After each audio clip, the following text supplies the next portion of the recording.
ইসমাইল হক রাদিয়াল্লাহু তাআলা এর প্রণীত তাফসিরে রুহুল বয়ানে একটি ঘটনা বর্ণিত হয়েছে। বুখারা শহরে স্বর্ণালঙ্কারের একটি প্রসিদ্ধ দোকান ছিল। স্বর্ণকারের স্ত্রী ছিল অত্যন্ত সৎ চরিত্রের এবং সুন্দর চেহারার অধিকারিণী। একজন সাকি বা পানি বহনকারী ৩ বছর থেকে তার ঘরে পানি এনে দিচ্ছিল। সে ছিল খুবই বিশ্বস্ত।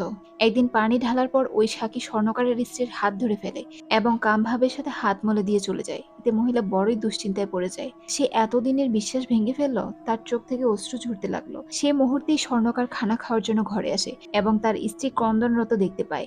জিজ্ঞাসার পর যখন ঘটনা জানতে পারলো, তখন স্বর্ণকারের চোখেও পানি চলে এলো। তার স্ত্রী জিজ্ঞাসা করলো, কি হয়েছে? স্বর্ণকার বলল, আজকে এক মহিলা অলংকার ক্রয় করতে এসেছিল। যখন আমি তাকে অলংকার দিতে গেলাম, তখন তার সুন্দর হাত আমার পছন্দ হয়ে যায়, আর আমি সেই বেগানা মহিলার হাত কামভাবের সাথে মলে দিই। এটা আমার ওপর ঋণ হিসেবে আবশ্যক হয়ে গিয়েছিল, আর সে কারণে সাকিও আজ তোমার হাত মলে দিয়ে সে ঋণ আদায় করে নিয়ে গেছে। আমি তোমার সামনে খাঁটি তওবা করছি, ভবিষ্যতে কখনো এমনটা করব না। আগামীকাল সাকি তোমার সাথে কি আচরণ করে তা অবশ্যই তুমি আমাকে জানাবে। পরের দিন সাকি পানি দিতে এলে পানি ঢালার পর স্বর্ণকারের স্ত্রীকে বলল, গতকালের আচরণের জন্য আমি খুবই লজ্জিত। গতকাল শয়তান আমাকে ধোঁকা দিয়ে মন্দ কাজ করিয়ে নিয়েছে।